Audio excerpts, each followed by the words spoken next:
Let's see what I can do. Straddle.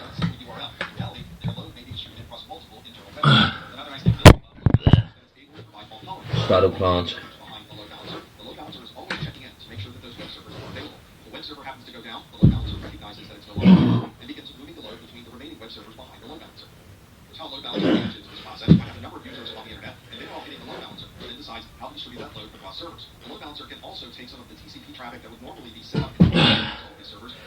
Not easy. I'll get there. Not today, I don't know my shoulders too high. Okay. Let's try to straddle on this.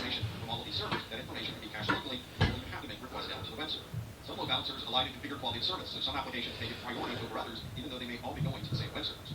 And lastly, a load balancer may be configured for content switching, which means that the load balancer can take one application and load it in a certain way across servers, and a separate application may be using the same server, instead of using a different number of servers. That's the way.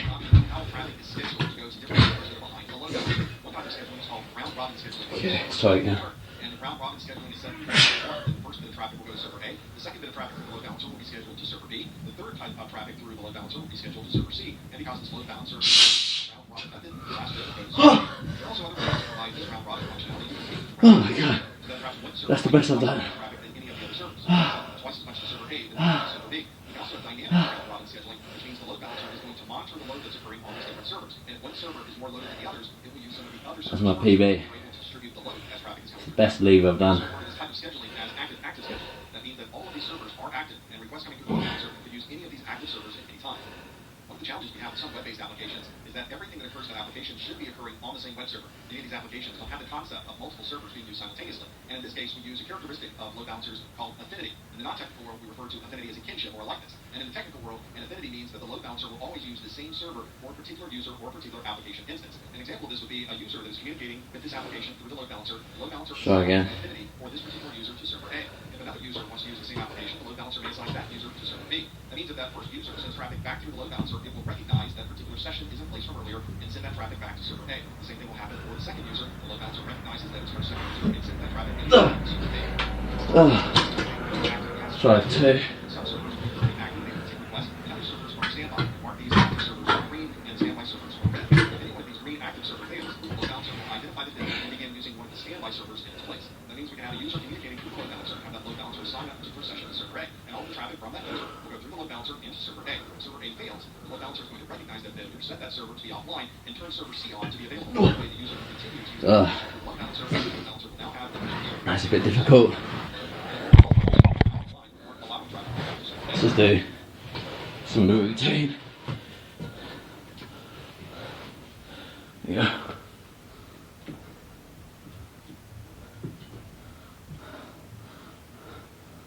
In this video, we're going to talk about wireless access points, or WAP. It's not the wireless router that you might have at home. Wireless router actually has a router, a switch, and wireless access point. So in this video, we're just going to talk about the wireless thing.